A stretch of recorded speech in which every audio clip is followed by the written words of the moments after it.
ہم نے وہاں پر لقائے شہری قائم کیا. 300 مساجد ایک حلقے کے اندر. تقریباً 1700 کلومیٹر 1300 کلومیٹر دور وہ خرطوم سے وہ علاقہ تھا سوڈان. اور سوڈان ایسی بستی ہے کہ اگر یمن کے بعد سب سے فصاحت والی اگر عربی کی زبان ہے تو وہ ملک سوڈان کی. ملک سوڈان سب سے زیادہ فصاحت والی زبان یمن کے بعد وہ ملک سوڈان کی. انہوں نے اپنی عربیت کی سب سے زیادہ حفاظت کی, سب سے زیادہ حفاظت. اور ان کا رہنا سہنا, ان کی سادگی, یہ پوری کی پوری صحابہ کے طرز پر ہے, پوری کی پوری صحابہ کے طرز پر. جیسے صحابہ رضی اللہ تعالی عنہم کہ ان کی زندگی کے اندر جیسے سادگی تھی, ایسے ہی پورے ملک کے اندر سادگی چھائی ہوئی. وہاں کا رئیس اور وہاں کا فقیر دونوں میں آپ فرق نہیں کر سکتے. وہاں کے رئیس میں اور وہاں کے فقیر میں آپ فرق نہیں کر سکتے. وہاں کے عالم میں اور وہاں کے جاہل میں آپ فرق نہیں کر سکتے کہ سب کا رہنا یکساں اور سب کے پاس علم یکساں. جب وہ بولے گا تو پھر پتہ چلے گا کہ بھئی اس کے پاس ایک گہرا علم ہے. وہاں کے بڑے بڑے مفتیان اکرام ایسے تواضع کے ساتھ رہتے تھے جیسے کہ انہیں کچھ آتا ہی نہیں. آگے بڑے بڑے علماء. تو ہماری تقریباً 15 دن ہم خرطوم کے علاقے کے اندر رہے. پھر وہاں سے ہماری تشکیل ہوئی زین اور نیالہ. یہ دو صوبے ہیں بڑے بڑے. ایک صوبے کے اندر 300 مسجد ہیں. تو سب 1300 1100 1200 کلومیٹر کا یہ سفر تھا. تو پہلا ہمارا سفر طے ہوا تو ہم چلے لگژری سے. تو پوری پکی سڑک تھی. ایک 50 کلومیٹر کے بعد سارا شہر ختم ہو گیا. دائیں بائیں جب دیکھتے تھے تو سوائے ریت کے اور دوسرا کچھ نظر نہیں آتا تھا. پہاڑ بھی نظر نہیں آتے وہاں, بس دور دور تک تا حد دینے کا بس ریت ہی ریت نظر آتی. اور درمیان میں ایک ڈبل ٹریک والی ایک سڑک ہے. اس کے علاوہ دوسرا نہ کوئی مکان نظر آتا ہے, نہ وہاں کوئی آبادی نظر آتی ہے, کچھ نہیں, بس کھلا میدان پڑا ہوا ہے چاروں طرف. اور پھر اس میں 100-150 کلومیٹر کے سفر کے بعد ہمیں وادیاں نظر آئیں. اونٹ کی وادی پوری کی پوری اونٹوں سے بھری ہوئی. اور دوسری طرف وادی نظر آئی, وہ ساری کی ساری گایوں سے اور بیلوں سے بھری ہوئی وادی. حد دینے کا جیسا ایک انسانوں کا اجتماع جیسے ہوتا ہے نا, تو اس طریقے سے سارے کے سارے اونٹ ہی اونٹ بھرے ہوئے. اور اس طرف دیکھا جائے تو پورے کے پورے گایا اور بکریاں اور بیل یہ سارے کے سارے اس علاقے کے اندر بھرے پڑے ہوئے. حد دینے کا. تو یہ 500 کلومیٹر کا ہمارا سفر ہوا لگژری سے. پھر اس کے بعد ہم ایک جگہ پر رکے, ابیض جس جگہ کا نام تھا. تو وہاں پر رات میں قیام کیا.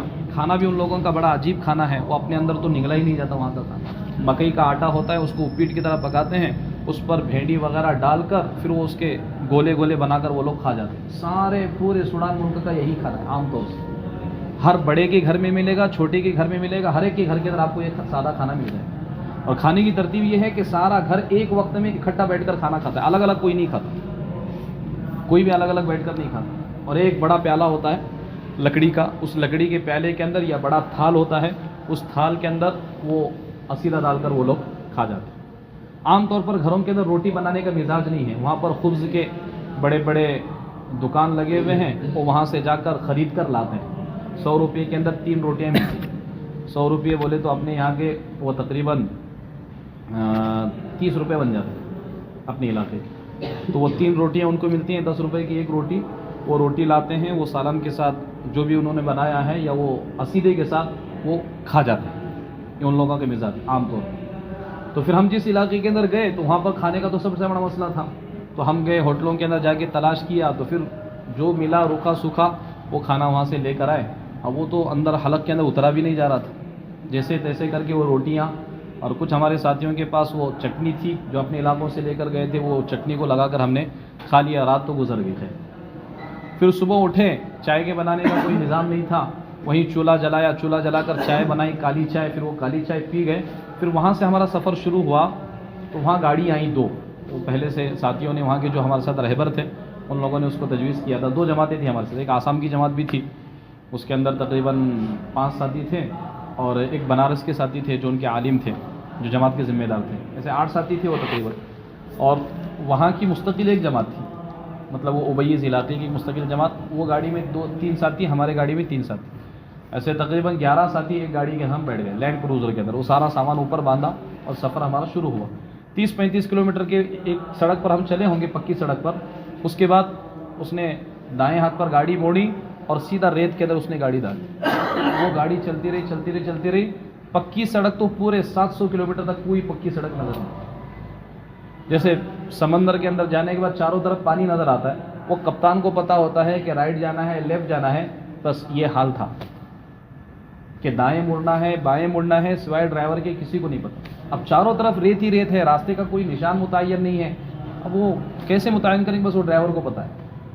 اور ریت اتنی کہ تمہارے پیر اتنے دھنس جائیں اندر, ٹخنے سارے تمہارے اس کے اندر ڈوب جائیں, اتنی ریت. بعض مرتبہ تو کئی جگہ پر زیادہ ریت ہونے کی وجہ سے گاڑی پھنس جاتی تھی اندر, گاڑی اندر پھنس جاتی. پھر گاڑی کو اترتے گاڑی سے, پھر وہ بڑے بڑے ان کے پاس پھاوڑے ہوتے ہیں, وہ پھاوڑے سے ریت کو ہٹاتے, اور چھوٹی چھوٹی جھاڑیاں, ان جھاڑیوں کی لکڑیاں توڑ کر ٹائر کے نیچے ڈال کر پھر گاڑی کو دھکا دیتے تھے, پھر گاڑی آگے نکلتی, پھر گاڑی چلنا شروع ہو جاتا. اچھا, یہ پورے 700 کلومیٹر کے سفر کے اندر چھوٹے چھوٹے دیہات کا مطلب یہ کہ ایک 30-40 مکان ہوں گے بس, اس کے علاوہ اور دوسری کوئی چیز تم کو وہاں پر نظر نہیں آتی. بس چاروں طرف ریت ہی ریت, اور انہی ریت کے اندر یہ گاؤں بنے ہوئے ہیں, چاروں طرف ریت ہی ریت. نہ وہاں پر پانی کا کوئی انتظام, نہ وہاں پر راستوں میں کوئی کھانے کا انتظام, نہ پیٹرول پمپ. جو ہم نے پانی پینے کے لیے لیا تھا بس وہی پانی تھا, اس کے علاوہ دوسرا کوئی پانی نہیں. نیچے اترتے تھے, تیمم کرتے تھے, ریتوں پر نماز پڑھتے تھے, پھر آگے بڑھ جاتے تھے. جو پانی ہے وہ پانی پینے کے لیے بس استعمال کرتے تھے. تو ایسا پورا 700 کلومیٹر کا سفر. اور وہاں جانے کے بعد میں وہ خرطوم کے علاقے میں اور اس کے ٹائمنگ میں 1 گھنٹے کا فرق. وہاں خرطوم کے اندر افطار تھا 6:11 پر, اور یہاں آتے آتے وہ ہو گیا 7:11 پر. سورج ابھی ڈوبنا باقی تھا, اور وہاں افطار ہو رہا تھا 6:11 پر خرطوم میں, اور یہاں افطار ہو رہا ہے 7:11 پر.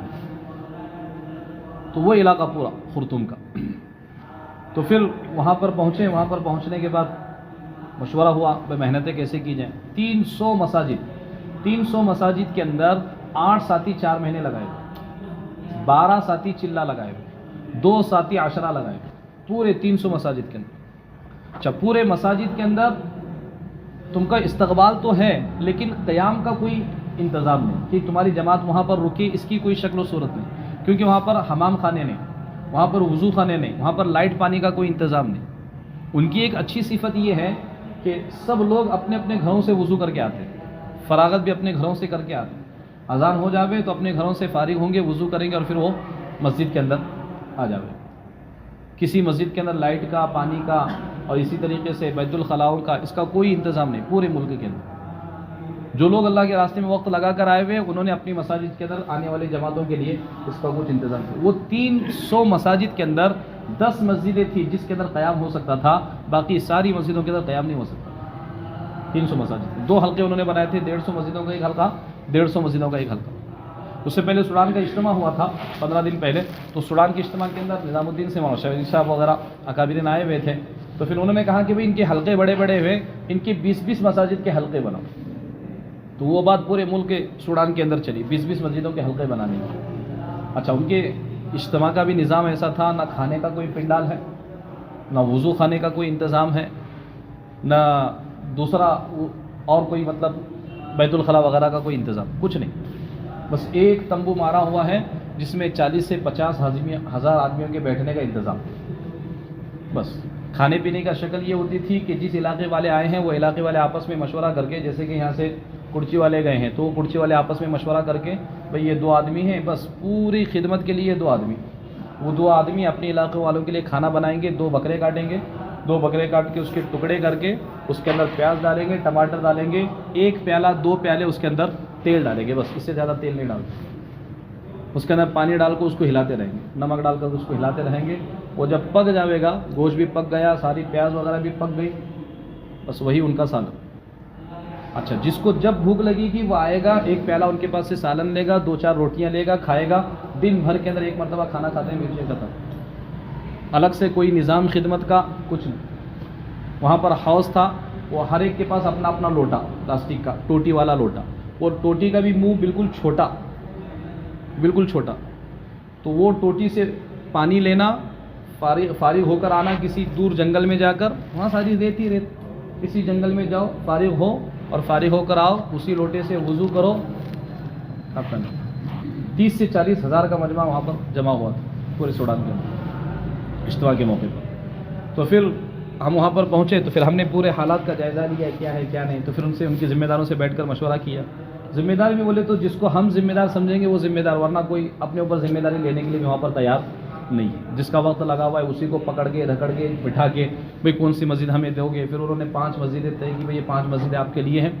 ہم نے وہ 5 مسجدوں کو ٹارگٹ بنا کر, وہاں کوئی عمل زندہ نہیں, نہ مشورہ ہے نہ تعلیم ہے نہ ملاقاتیں ہیں. جماعت آتی ہے تو عمل ہوتا ہے, جماعت جاتی ہے تو پھر سارا کام ختم ہو جاتا ہے. کسی مسجد کے اندر کوئی مشورہ نہیں, تعلیم نہیں, ملاقاتیں نہیں, گشت نہیں, سحروزہ کی جماعتیں نہیں. جس کے دل میں آیا چلا لگانے کے لیے تو پھر وہ وہاں سے 1300 کلومیٹر دور سے اٹھے گا, خرطوم جائے گا, یعنی اپنے علاقے سے اٹھے گا اور دلی جا کر چلا لگائے گا. جانے آنے کا خرچ وہاں پر 15,000 روپے لگتا ہے ایک آدمی کا, ان کے وہاں کے حساب سے 15,000 روپے. جانے کا 15,000, آنے کا 15,000, وہاں سے ان کی جہاں جماعت جائے گی وہاں کا خرچہ زیادہ. تو اس وجہ سے وہ زیادہ ہمت بھی نہیں کر پاتے, اور غربت بہت زیادہ ہے, غربت بہت زیادہ ہے. تو پھر ہم نے مشورہ کیا, مشورہ کر کے کیا کرنا چاہیے. تو پھر کہا کہ ایک تو 20 مسجدوں کا حلقہ بنانا, ان کو لقاء شہری کا قائم کر کے دکھانا, اور دوسرا مسجد کی آبادی کا عمل ان کو عملی طور پر کر کے بتلانا. تو ایک ہی چیز کے اندر یہ ساری چیزیں ہو جائیں گی. تو اس وجہ سے مشورہ ہوا کہ ایک مسجد کے اندر رک کے ہفتہ بھر اطراف کے پھر 3-4 مسجدوں کے اندر محنتیں کریں گے. پھر 2 ساتھیوں کی جوڑیاں بنتی, ان کے ذمے مسجدیں تقسیم کی جاتی کہ آپ یہ مسجد میں جائیں گے, آپ یہ مسجد کے اندر جائیں گے, اور بقیہ جو احباب ہیں وہ مرکزی مسجد کے اندر رہیں گے. تو پھر وہ احباب وہاں پر جاتے, 2 دن 3 دن ان مسجدوں کے اندر کام کرتے. پہلے دن مغرب کے اندر جاتے, پھر ان کو اعمال سمجھاتے, دعوت کے اعمال, مشورہ کیسے کرنا ہے, تعلیم کیسے کرنا ہے. اچھا, جس وقت اعلان ہوتا ہے تو ساری مسجد بیٹھ جاتی, ایک ساتھی بھی اٹھنے کی ہمت نہیں کرتا. پوری مسجد بھری ہوئی ہے, پوری کی پوری مسجد بیٹھ جائے گی. جس کو شدید ضرورت ہے وہ اٹھ کر اجازت لے گا, کھڑا ہو جائے گا, اور بیان کرنے والے کے سامنے وہیں سے دور سے ہاتھ سے اشارہ کرے گا. بیان کرنے والا اس کو آنکھ سے اشارہ کرے گا, پھر وہ باہر جائے گا. وہ بغیر اجازت کے جانے کو منافقت سمجھتے ہیں, کہ بغیر اجازت کے جانا یہ منافقت سمجھتے ہیں وہ لوگ. تو اجازت لے کر جائے گا جس کو شدید ضرورت ہے, ورنہ تو پہلے تو کوئی اٹھنے کی ہمت نہیں کرے گا. جس کو شدید تقاضا ہے وہ اجازت لے کر جائے گا. یہ وہاں کا ماحول. تو پھر پہلے دن ان کو سارے اعمال دعوت سمجھاتے, اور پھر ملاقاتوں کا نظام بناتے, پھر ملاقاتیں کرتے گھر گھر جا کر. پھر دوسرے دن اسی طریقے سے ان سے اعمال کرواتے. 3 اعمال وہاں پر زندہ کرتے. ایک تو مشورہ وہاں پر شروع کراتے, ریاض الصالحین کی تعلیم, ایک نماز کے بعد ان سے مشورہ کر کے وہاں پر تعلیم قائم کراتے ہیں, اور پھر مشورے کا انداز ان کو سمجھاتے ہیں, اور پھر ان سے پوچھتے کہ کل تم نے کس سے ملاقات کی بنسبت ایمان, ایمان کی نسبت کے اعتبار سے, قبر اور حشر کے اعتبار سے آپ نے کسی مسلمان سے ملاقات کی. ایسے تو روزانہ ملاقات آپ لوگ کر ہی رہے, لیکن اعتبار ایمان کے اس باب کے تحت آپ نے کسی مسلمان سے ملاقات کی. پھر اس کے تحت جو صحابہ کے اقوال ہیں, اور صحابہ رضی اللہ تعالیٰ عنہ کا جو گشت ہے, جو حیات الصحابہ کے اندر ہے کہ صحابہ پر گشت کیسے کرتے تھے, اجلس بنا نؤمن ساعتن کی جو روایتیں ہیں وہ ساری روایتیں ان کے سامنے پیش کرتے. تو اس سے بہت زیادہ متاثر ہوتے کہ جب صحابہ کا عمل ان کے سامنے پیش کیا جاتا تو اس سے بہت زیادہ متاثر ہوتے, اور اس چیز کو لیتے, اور پھر ہمارے جانے کے بعد وہ اعمال وہاں پر باقی رہتے, کیونکہ ہم اس کی وقتاً فوقتاً آ کر اس کی کیا کرتے, نگرانی کرتے. تو ایسے 4 مساجد کے اندر رک کر ہم نے 20 مسجدوں پر محنت کی, اور 20 مسجدوں کے اندر یہ سارے کے سارے اعمال قائم کرائے. مسجد کا مشورہ قائم کرایا, وہاں پر تعلیم قائم کرائی, اور پھر ملاقاتوں کا ان کا نظام قائم کروایا. اور پھر مسجد کی آبادی کی محنت عصر کے بعد ہم لوگ کرتے, عصر کے بعد مسجد کی آبادی کی محنت, اس کے اندر 4 حلقے لگاتے. ایک مسائل کا حلقہ لگاتے, اور ایک تجوید کا حلقہ لگاتے, اور ایک ایمانیات کا حلقہ لگاتے, جس میں قبر, حشر, آخرت, اور یہ سارے ابواب حضرت مولانا صاحب اللہ علیہ نے حیات الصحابہ کے اندر قائم فرمائے کہ ایمان کے اندر کن چیزوں کا مذاکرہ ہونا چاہیے, اس کو حضرت مولانا صاحب اللہ علیہ نے حیات الصحابہ کے اندر قائم کیا. 3ری جلد کے اندر جو شروع کے اندر ایمان کا پورا حصہ ہے, 17 ابواب قائم فرمائے کہ ایمان کے مذاکرے کے اندر کن کن چیزوں کو بولا جائے گا. اس کے تحت ہر صحابی کی جس کے متعلق احادیث ہیں وہ ساری روایتوں کا حضرت مولانا صاحب اللہ علیہ نے اس کے تحت کے اندر وہ ساری کی ساری احادیث جمع فرمائے. تو 17 ابواب قائم فرمائے ایمان کے متعلق کہ ایمان کے اندر کن کن چیزوں کو بولا جائے گا, وہ سارے ابواب. تو پھر مغیبات کا حلقہ قائم کرتے, مغیبات کے حلقے کے اندر پھر یہ حیات الصحابہ سے ان واقعات کو پیش کرتے کہ صحابہ کے ایمان کا, اور پھر وہ 20 علامتیں, اور پھر عبداللہ ابن رواحہ کا واقعہ, اور پھر اسی طریقے سے حضرت عبداللہ ابن مسعود رضی اللہ عنہ کا واقعہ, اپنی بیوی کو ایمان کے سکھلانے کا. وہ سارے واقعات ان کے سامنے بیان کرتے کہ ایمان کہتے کسے, ایمان کی حقیقت کیا ہے, ایمان کی علامتیں کیا ہیں, اور ایمان کے اندر کیا کیا چیزیں آتی ہیں, قبر کا، حشر کا، آخرت کا، جنت کا، تقدیر کا، جہنم کا، یہ سارے واقعات کے تحت عنوان قائم کیا اور اس کے نیچے اس کے متعلق احادیث صحابہ کی حضرت امام صلی اللہ علیہ وسلم نے نقل کی. تو پھر وہ اللہ کے فضل سے سارے ساتھیوں نے اس کو حفظ یاد کر لیا ان عربی روایتوں. پھر اس کے سامنے وہ بیان کرتے تو وہ اتنے زیادہ متاثر ہوتے کہ وہ پوچھتے کہ آپ لوگ یہ بیان کہاں سے کرتے ہیں، آپ لوگ یہ کہاں سے بیان کرتے ہیں.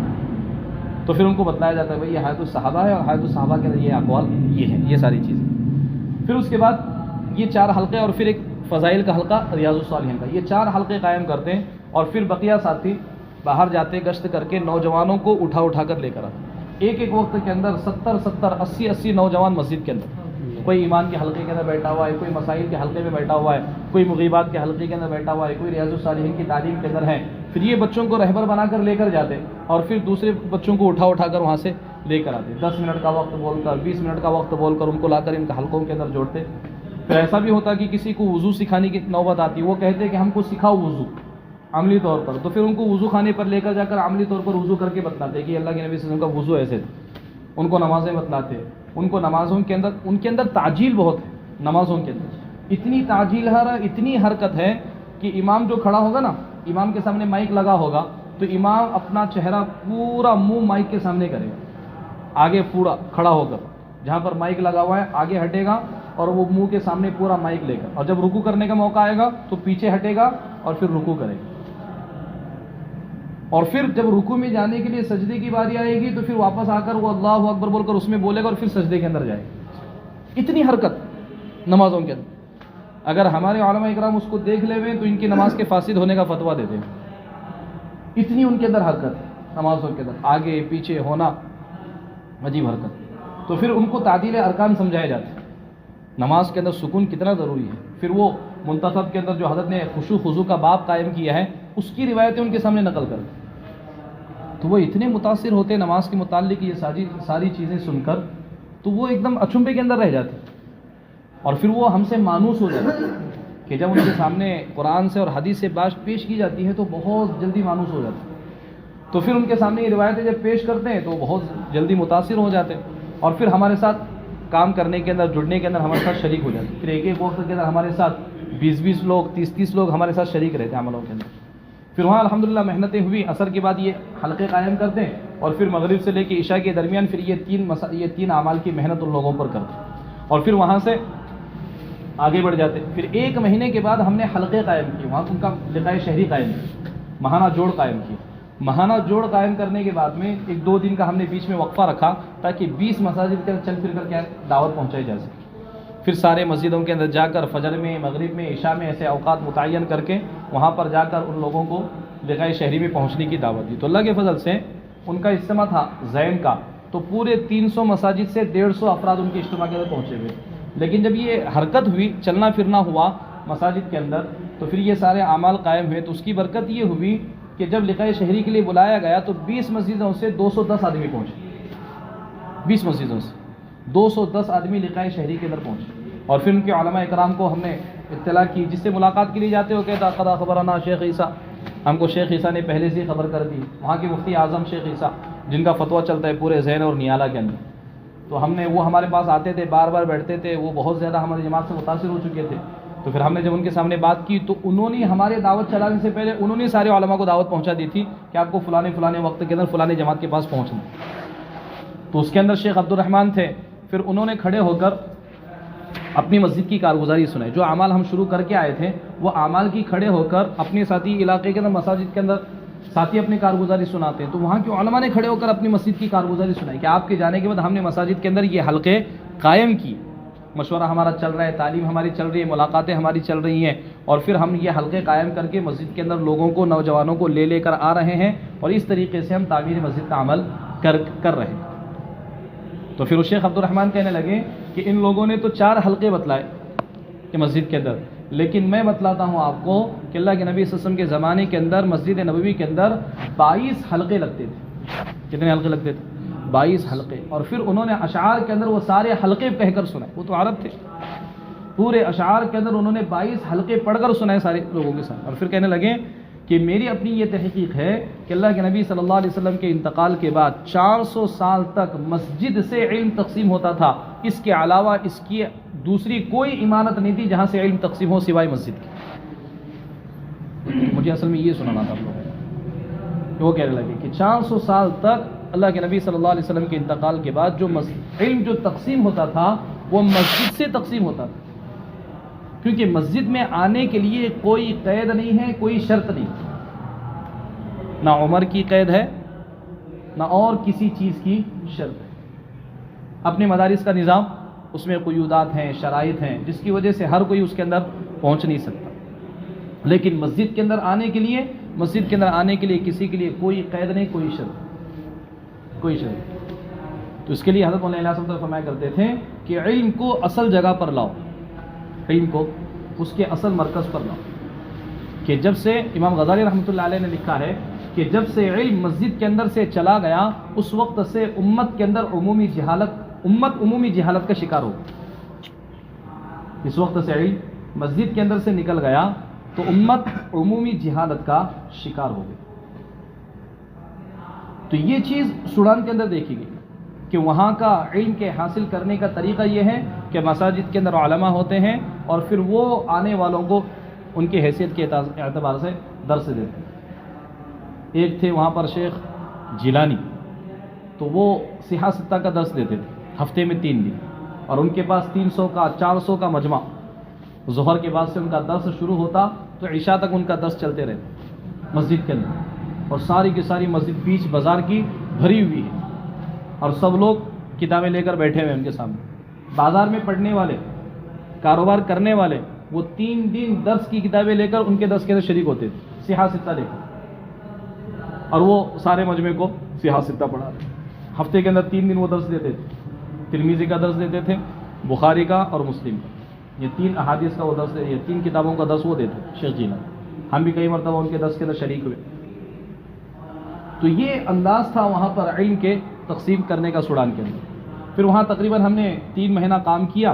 پھر وہاں سے ہم چلے گئے نیالہ کے اندر بھی اسی رخ سے محنت ہوئی. وہاں ایک مدرسہ ہے، پورے سوڈان کے اندر فقہ کا کوئی مدرسہ نہیں پورے سوڈان کے اندر. جیسے اپنے علاقوں کے اندر مدارس کی جال ہے، وہاں پر جانے کے بعد اللہ جزائے خیر دے علماء دیوبند کو اتنا ان کا شکر ادا کرنے کی دل کے اندر جذبات پیدا ہوتے ہیں کہ علم کی جو صحیح شکل ہمارے سامنے علماء دیوبند نے پیش کی ہے، دوسرے علاقوں میں جانے کے بعد علم کی اور دین کی وہ شکل آپ کو نظر نہیں آئی. علم دین جتنا ہندوستان کے اندر محفوظ ہے، آپ کو وہ علاقوں میں جانے کے بعد ہندوستان سے باہر آپ کو دین کی موجودہ شکل وہ نظر نہیں آئی. اتنی ان کے اندر تعجیل اور اتنی ان کے اندر مطلب بے دینی کی چیزیں، صفات بہت اعلیٰ ہیں، لیکن جو صحیح طرز سے علماء دیوبند نے ہم تک دین پہنچایا ہے وہ باہر کے ملکوں کے اندر نظر نہیں آتا. عجب ان لوگوں نے اپنے دین کی حفاظت کر کے ہندوستان کے اندر اپنے کو باقی رکھا. اچھا، دوسری چیز علماء دیوبند کی عظمت ان لوگوں کے اندر کہ ہمارے فارغین کے اندر وہ پوچھتے تھے کہ بھائی آپ کے پاس کوئی دیوبند سے فارغ ہے؟ ہمارے پاس ایک تھے مولانا نعمان صاحب دارالعلوم سے فارغ تھے. جب ہم ان کو پیش کرتے تو بہت خوش ہوتے تھے. ہم کو ایسا لگتا تھا یار سلام کون سے مدرسے کے اندر پڑھے کیا معلوم. لیکن علماء دیوبند اور ام المدارس کی ان لوگوں کے اندر اہمیت عظمت اتنی ہے کہ اگر ان کے سامنے علماء دیوبند کا کوئی عالم پیش کیا جاتا تو پھر وہ بہت خوش ہوتے تھے اور پھر دیوبند کی کارگزاری سنتے. ان کے دل کے اندر جذبات ہیں. وہ ہم سے بار بار کہتے تھے کہ آپ ہندوستان نظام الدین خط لکھو، ہم کو وہاں پر پڑھنے کے لیے آنا ہے. ہم ان سے کہتے ہیں کہ دیکھو ہمارے علاقے کے اندر تم کالج پڑھنے کے لیے آؤ، یونیورسٹی پڑھنے کے لیے، اس کے لیے کوئی قید نہیں ہے، لیکن تم دینی علم حاصل کرنے کے لیے آؤ گے نا تو پھر وہاں پر بہت مسئلے ہیں. ہم ان سے پھر ان کو رائے مشورہ دیتے ہیں کہ آپ یا تو پاکستان چلے جاؤ یا تو پھر بنگلہ دیش چلے جاؤ، وہاں پر جا کر پڑھائی کرو. لیکن ہمارے علاقوں کے اندر آ کر علم دین حاصل کرنا ہماری حکومت کے اعتبار سے بہت مشکل ہے. لیکن ان کے اندر جذبے تھے کہ علم کے حاصل کرنے کی، کہ ہم ام المدارس کے اندر آتے، دارالعلوم دیوبند کے اندر آئے اور وہاں پر پڑھے یہ چیز. تو پھر وہاں سے خیر وہاں 3.5 مہینے ہم کام کر کے پھر وہاں سے ایک دل کے اندر جذبہ بھی تھا کہ صحابہ رضی اللہ تعالیٰ عنہ کی پہلی ہجرت ملک حبشہ، یہ سوڈان، حبشہ، ایتھوپیا، ایریتریا، یہ سارا کے سارا اللہ کے نبی صلی اللہ علیہ وسلم کے زمانے کے اندر ایک ہی تھا. اب حکومت نے اس کو کیا کر دیا ہے، سوڈان کو الگ کر دیا، ساؤتھ سوڈان کو الگ کر دیا، اور اسی طریقے سے وہ ایریتریا کو الگ کر دیا اور ایتھوپیا کو الگ کر دیا. تو یہ سارے انہوں نے بانٹ دیے حکومت نے. حالانکہ اللہ کے نبی صلی اللہ علیہ وسلم کے زمانے کے اندر یہ سارا کے سارا ایک ہی خطہ تھا. تو صحابہ رضی اللہ تعالیٰ عنہ کی پہلی ہجرت پانی کے راستے سے حبشہ کی طرف ہوئی تھی. اور پھر واپس بھی وہ پانی کے راستے سے ہوئے تھے. تو پھر دل کے اندر بھی ایک طلب تھی کہ اسی سنت پر ایک کم سے کم عمل ہو جاوے.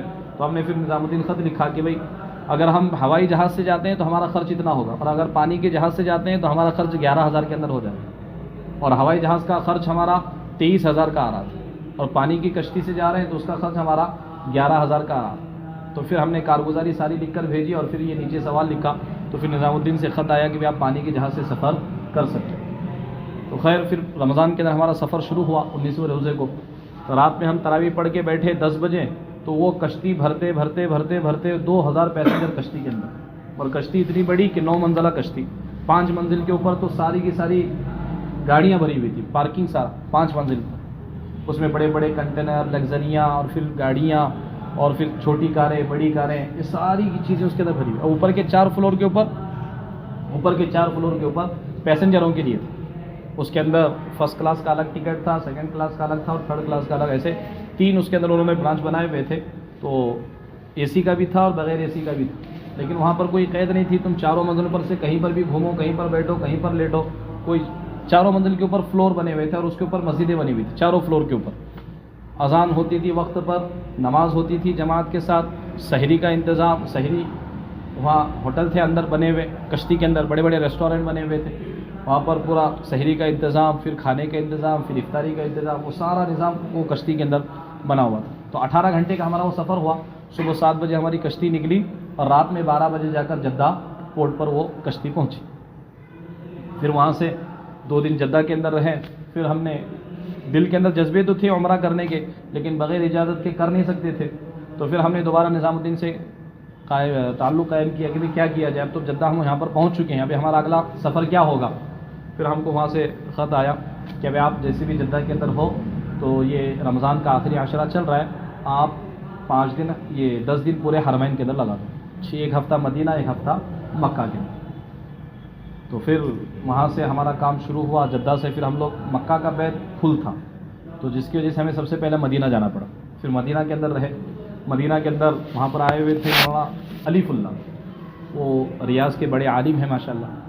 تو جب وہ آئے تو ہماری ان سے ملاقات ہوئی. وہ ہم کو لے کر بیٹھے. وہ کہنے لگے کہ دیکھو، تمہارے آنے کی خبر تو رسول اللہ صلی اللہ علیہ وسلم کو ہو چکی ہے. اگر اللہ کے نبی صلی اللہ علیہ وسلم کا نفس نفیس حیات ہوتے تو وہ خود تمہارے استقبال کے لیے باہر نکل کر آتے. کیونکہ اللہ کے نبی صلی اللہ علیہ وسلم کا معمول تھا کہ جب بھی مدینہ سے جماعتیں جاتی اور کام کر کے واپس آتی تو اللہ کے نبی صلی اللہ علیہ وسلم ان کے استقبال کے لیے باہر نکلتے تھے. اور پھر یوں کہا کہ اوروں کی نسبت الگ ہے، تمہاری نسبت الگ ہے. اور لوگ تو زائرین بن کر آئے ہیں، تم لوگ تو مجاہد بن کر آئے ہیں. اور لوگ تو زیارت کرنے کے لیے آئے ہیں، لیکن تم لوگ اس کام کو لے کر آئے ہو جس کام کے لیے اللہ کے نبی صلی اللہ علیہ وسلم اس مسجد سے صحابہ کو روانہ کرتے تھے. کیا آپ تو اس کام کو لے کر آئے. اور پھر کہا کہ لوگ یہاں پر آ کر عابد بن جاتے ہیں، مکہ مدینہ میں آ کر لوگ عابد بن جاتے ہیں اور دعوت کو بھول جاتے ہیں. حالانکہ اصل دعوت کا مرکز مکہ اور مدینہ ہے.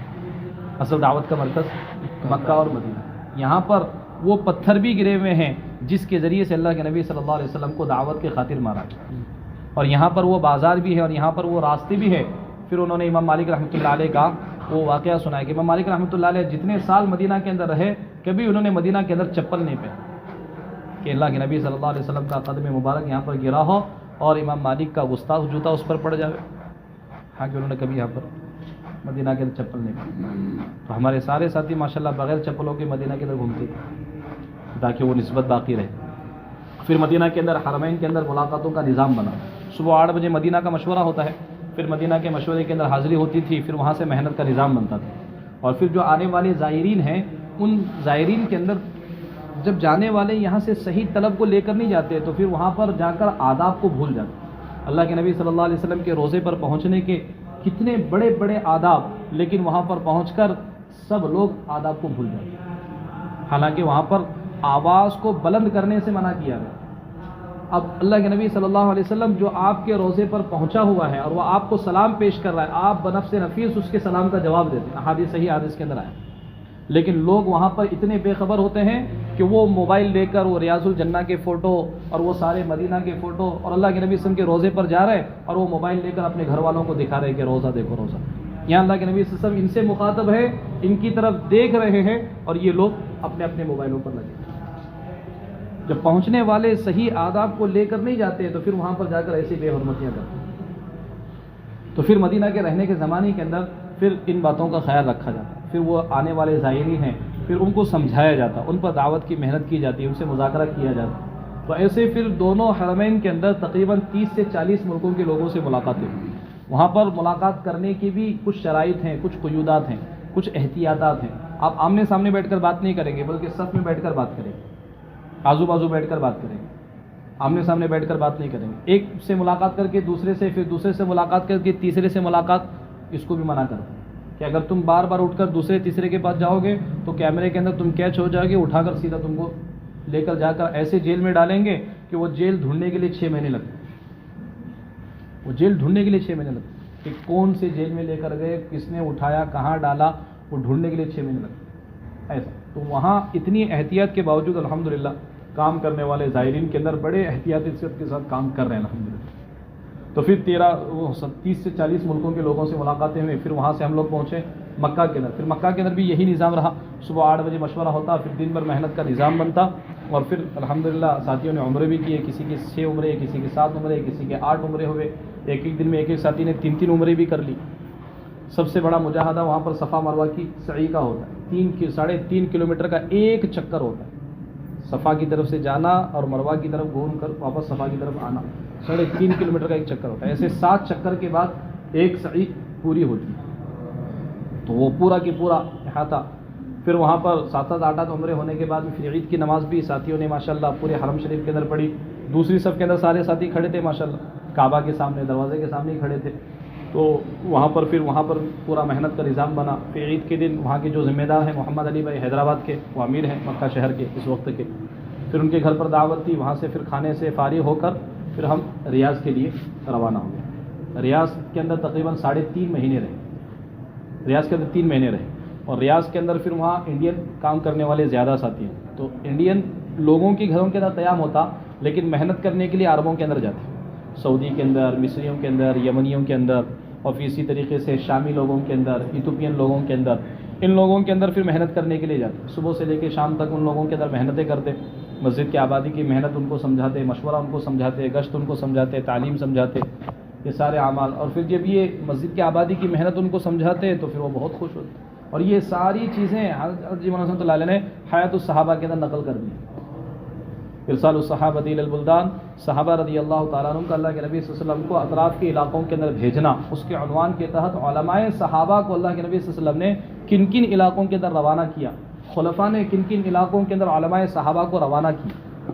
ایک بات یہ کہی جاتی ہے کہ بھئی صحابہ کا جو خروج تھا وہ قتال کے لیے تھا، لیکن یہ بات صحیح احادیث کی روشنی کے اندر بہت نچلے درجے کے اندر کہ صحابہ کا خروج یہ قتال کے لیے نہیں تھا، بلکہ صحابہ کا خروج و علم کی اشاعت کے لیے تھا. علماء صحابہ کو اللہ کے نبی صلی اللہ علیہ وسلم نے جو بھیجا ہے وہ علم کی اشاعت کے لیے بھیجا تھا. کہ جیسے احد کے موقع پر 70 صحابہ قتال کے اندر شہید ہوئے ہیں، لیکن ایک قرہ کی جماعت جن کو اللہ کے نبی صلی اللہ علیہ وسلم نے تعلیم و تبلیغ کے لیے بھیجا تھا. حالانکہ ابو عامر سے وہ لوگ کہہ رہے ہیں کہ ہم قتال کے لیے نہیں آئے ہیں، نہ ہمارا قصدن ارادہ ہے، نہ نیتاً ہمارا ارادہ ہے، ہم اس کے لیے نہیں آئے ہیں. لیکن ابو عامر نے وہاں کے اپنے قوم کے لوگوں کو لے کر 70 قرہ کو شہید کر دیا، جو صرف اور صرف اس نسبت سے گئے تھے کہ یہاں پر ہم کیا کریں گے، دین کی اشاعت کریں گے اور دین کو اور اسلام کو یہاں پر ہم لوگ پھیلائیں گے. اللہ کے نبی صلی اللہ علیہ وسلم نے 70 صحابہ احد میں شہید ہوئے. اللہ کے نبی صلی اللہ علیہ وسلم نے وہاں پر بد دعا کی نہیں کی. اللہ کے نبی صلی اللہ علیہ وسلم کی زبان سے ایک جملہ نکلا کہ وہ قوم کیسے کامیاب ہو سکتی ہے جس نے اپنے نبی کا خون بہایا. اللہ تبارک و تعالیٰ نے قرآن پاک کی آیت نازل فرمائی، لیس لک من الامر شیء او یتوب علیک، کہ آپ پر یہ نہیں ہے کہ آپ ان پر الزام لگائیں. اللہ تعالیٰ نے قرآن پاک کی آیت نازل. لیکن جن علماء صحابہ کو اللہ کے نبی صلی اللہ علیہ وسلم نے تعلیم اور تبلیغ کے لیے بھیجا تھا، ان کو جب کفار نے شہید کر دیا، اللہ کے نبی صلی اللہ علیہ وسلم نے 1 مہینہ فجر کی نماز کے اندر قنوت نازلہ پڑھی. 1 مہینہ قنوت نازلہ اللہ کے نبی صلی اللہ علیہ وسلم نے ان کی ہلاکت کے اندر، ان کی بد دعا کے اندر پڑھی، کیونکہ انہوں نے کیا کر دیا، علماء صحابہ کو قتل کر دیا. اللہ کے نبی صلی اللہ علیہ وسلم صحابہ کو بھیجتے تھے تو دین کی تبلیغ کے لیے بھیجتے تھے. دعوت اول نمبر پر ہوتی تھی، دوسرے نمبر پر جزیہ ہوتا تھا، اور آخری درجے کے اندر اگر وہ لوگ اس کو قبول نہیں کرتے ہیں تو پھر قتال ہوتا. حضرت رسول اللہ علیہ نے حیات الصحابہ کے اندر ابواب ڈال ڈال کر ان چیزوں کو اور ان روایتوں کو جمع کیا ہے کہ صحابہ کا خروج کس لیے تھا، صحابہ کا خروج کس لیے تھا. یہاں تک لکھا امام غزالی رحمۃ اللہ علیہ نے کہ اگر دعوت نہ ہوتی لم تکن الہجرہ، تو ہجرت بھی نہیں ہوتی اور مدینہ بھی وابستہ نہیں ہوتا، نصرت بھی نہیں ہوتی اور جہاد بھی نہیں ہوتا. اگر دعوت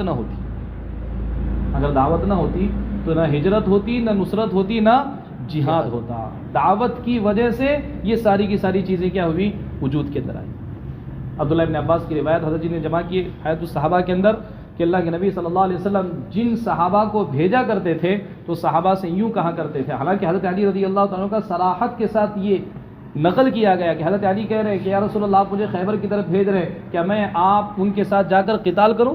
سوال قتال کے لیے حضرت علی کہہ رہے ہیں، لیکن اللہ کے نبی صلی اللہ علیہ وسلم کہہ رہے ہیں کہ نہیں، انفذ علی رسلک، تم چلتے رہو، اور جب تم خیبر کے دروازے پر پہنچو تو سب سے پہلے ان کو اللہ کے دین کی طرف بلاؤ، اللہ کے دین کی طرف بلاؤ. اگر وہ قبول کر لیں تو ٹھیک ہے، اگر نہ قبول کریں تو پھر ان کو جزیہ دو، اور اگر وہ بھی قبول نہ کرے تو پھر ان سے قتال کرنا. پھر حضرت علی رضی اللہ عنہ سے کہہ رہے ہیں کہ علی تیرے کہنے سننے کے ذریعے سے ایک آدمی بھی راستے پر آ جائے تیرے لیے سرخ اونٹوں سے بہتر.